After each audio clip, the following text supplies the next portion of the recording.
Good afternoon. The point is wireless channel propagation and fading.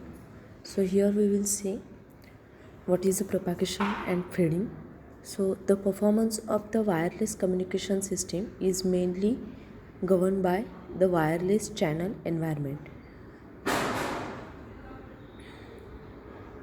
So in wireless communication, the radio propagation refers to the behavior of the radio waves when they are propagated from transmitter to receiver. So in the course of propagation, the radio waves are mainly affected by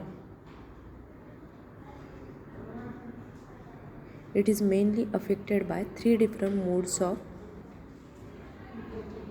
physical phenomena such as reflection, diffraction and the scattering.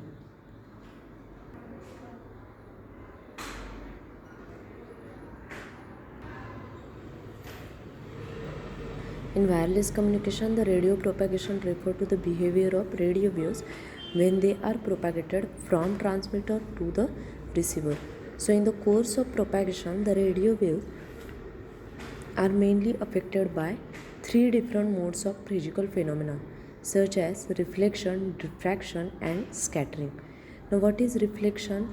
Reflection means it is a physical phenomenon which occur when a propagating electromagnetic wave impinges upon an object with a very large dimension as compared to the wavelength.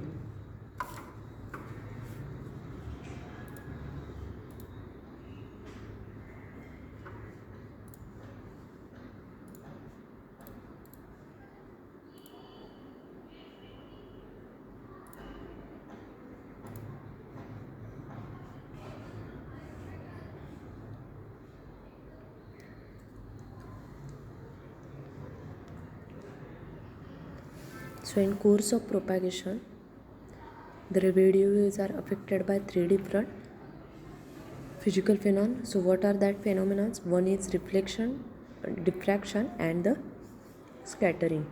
So reflection means what? It is a physical phenomenon which occur when a propagating electromagnetic wave impinges upon an object with a very large dimension as compared to the wavelength. So for example, the surface of the earth and building, and it forces the transmit a signal power to the reflected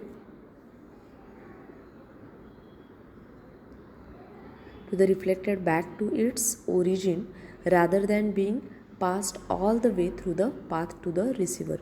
What is diffraction? Refraction means what? Diffraction means it refers to a various phenomena which occur when the radio path between the transmitter and the receiver is obstructed by the surface with a sharp irregularities or a small opening. So it appears as a bending of wave around the small obstacles and spreading out of the wave that passed a small openings. So the secondary waves generated by a diffraction are useful for establishing a path between the transmitter and the receiver. So even when a line of sight path is not present, the scattering means what now? Scattering means it is a physical phenomenon which forces the radiation of an electromagnetic wave to deviate from a straight path by one or more local obstacle. One or more local obstacle with small dimensions as compared to the wavelength, and those obstacles which induce a scattering such as a street sign, lamp post, these are referred to as scatters. So in other words, the propagation of radio wave is complicated and less predictable process which is governed by a reflection, diffraction and a scattering, whose intensity varies with a different environment at a different instances. So a unique characteristic in a wireless channel is a phenomenon which is called a fading. and the variation of the signal amplitude over a time and frequency.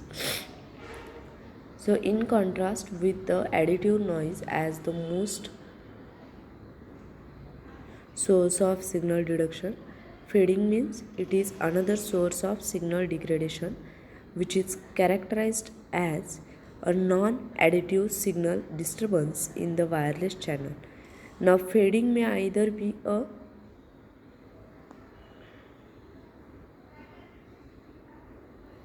obstacle which affect the propagation of radio wave, which is referred as the fading may either be due to a multipath propagation, which is a multipath fading, or we can say induced fading, or to a shadowing from obstacle which affect the propagation of a radio wave, referred to as a shadow fading. So, the fading phenomenon in the wireless communication channel was initially modeled for high frequency, that is 3 to 30 megahertz. UHF means ultra HF, that is 300 to 300 gigahertz, and SHF means super HF, that is 3 to 30 gigahertz. The bands in 1950s and 1960s. So currently the most popular wireless channel models have been established to 800 MHz to 2.5 GHz by extensive channel measurement in the field. So these include the ITU-R standard channel models, which is specified for a single antenna communication system, typically referred as a CISO, that is a single input single output communication.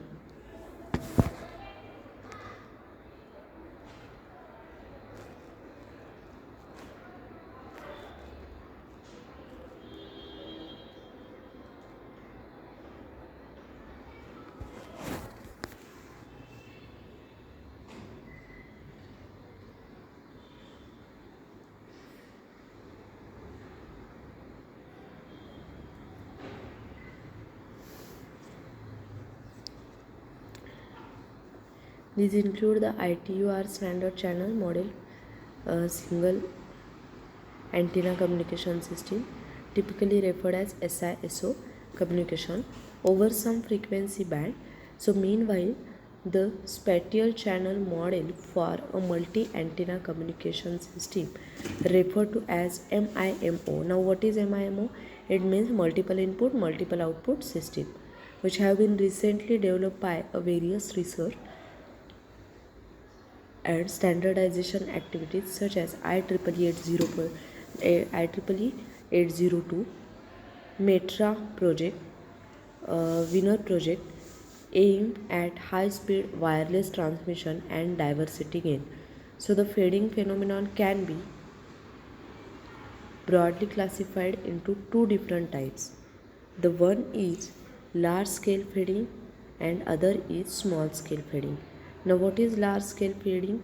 It means it occurs as a mobile moves through a large distance, for example, a distance of the order of cell size, and it is caused by a path loss of signal as a vegetarian. So shadowing is a slow fading process which is characterized by a variation of median path loss between the transmitter and receiver in fixed location. So in other words, the large scale fading is characterized by average path loss and shadowing. On the other hand, the small scale fading refers to a rapid variation of signal level due to constructive and destructive interference of multipath signal path. So when the mobile station moves a short distances, depending on the relative extent of multipath, the frequency selectivity of channel is characterized for a small scale fading. Meanwhile, depending on the time variation in channel due to a mobile speed.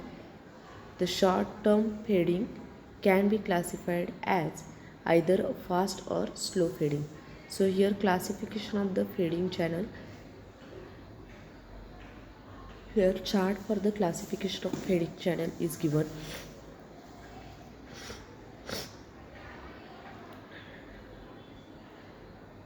Now the relationship between a large scale fading and small scale fading is given here.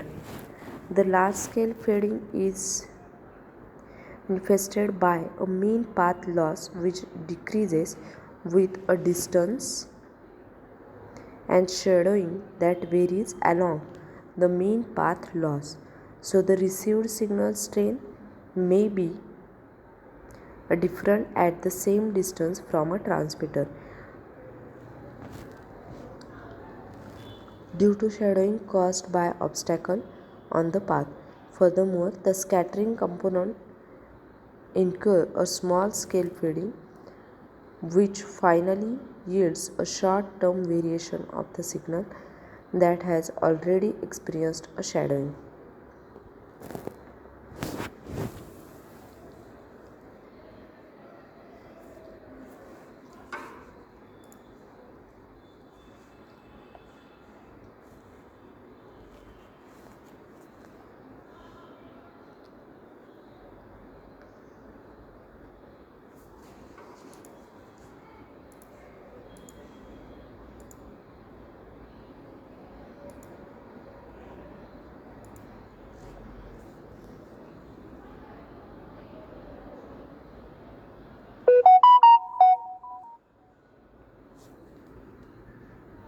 So the link budget is an important tool which is used in the design of the radio communication system.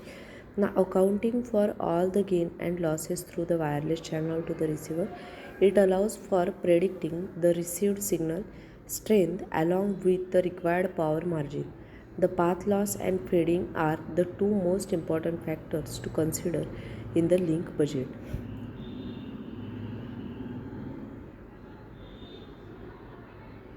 A link budget which is affected by these factors. The mean path loss is a deterministic factor which can be predicted with the distance between the transmitter and receiver. So on the contrary, the shadowing and a small scale fading are random phenomena, which means that their effect can only be predicted by their probabilistic distribution. For example, shadowing is typically modeled by a log normal distribution. Due to the random nature of the fading, some power margin may be added to ensure that the desired level of received signal strength. That means we can also say that we can determine the margin that warrants the received signal power beyond the given threshold within the target rate.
The system loss factor represent overall attenuation loss in the actual.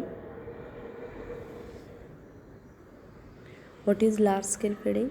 The free space propagation model is used for predicting the received signal strength in the line of sight environment where there is no obstacle between the transmitter and receiver, and it is often adopted for the satellite communication system.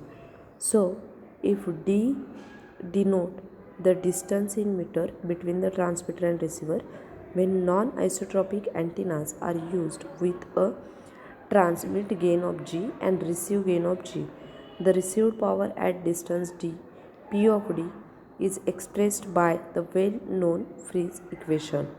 Now, what is P? P represent the transmit power, and it is lambda is the wavelength of the radiation. L is the system loss factor, which is independent of the propagation environment.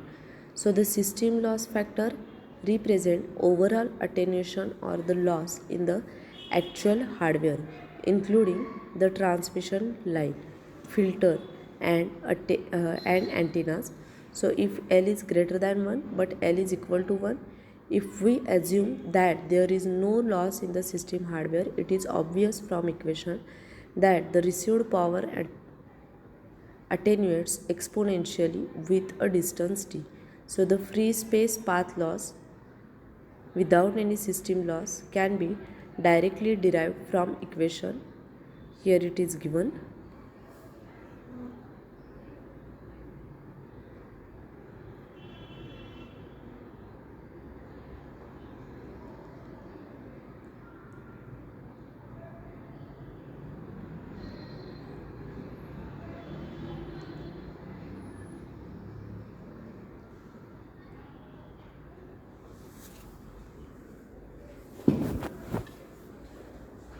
And from this figure we can show that the free space path loss at the carrier frequency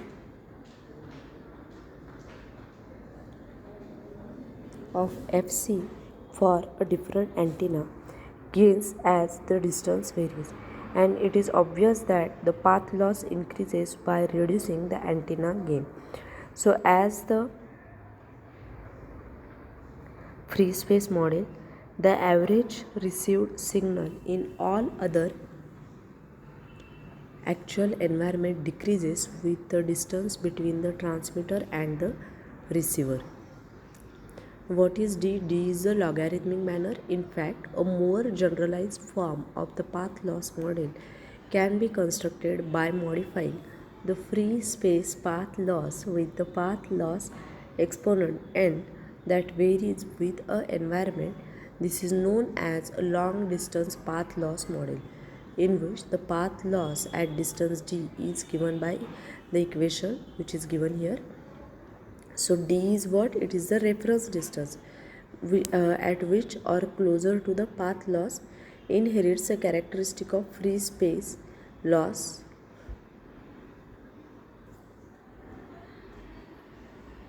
So the path loss exponent can vary from 2 to 6 depending on the propagation environment, and note that n is equal to 2 corresponds to the free space.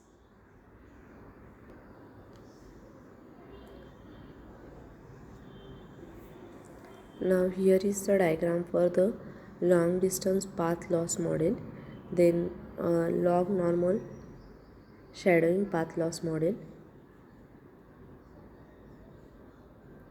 Now the MATLAB program for generalized path loss model is also given here.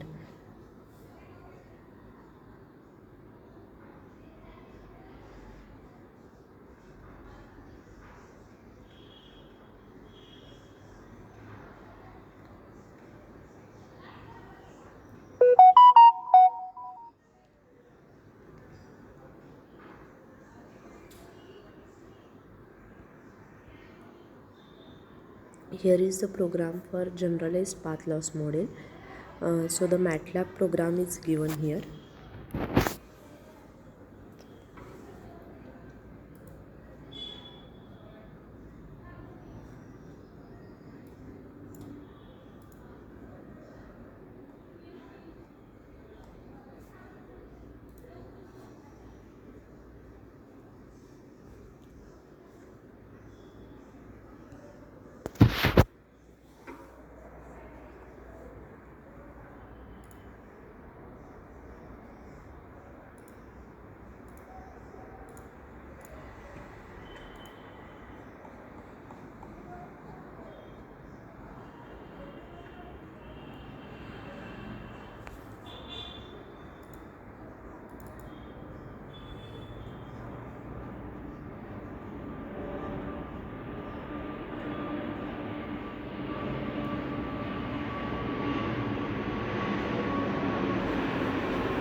So the model shows that the receiver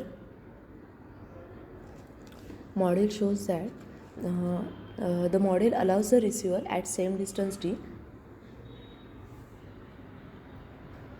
to have a different path loss which varies with a random shadowing effect.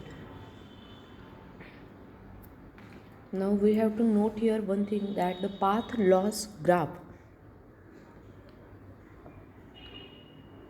which is shown in above figure,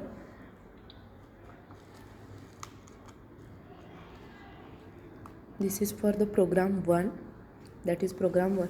The path loss graph in figure 1.4 to 1.6 obtained by running the program here shown, that is 1.3, which calls a 1.1 and 2 to compute the path losses by using the equations.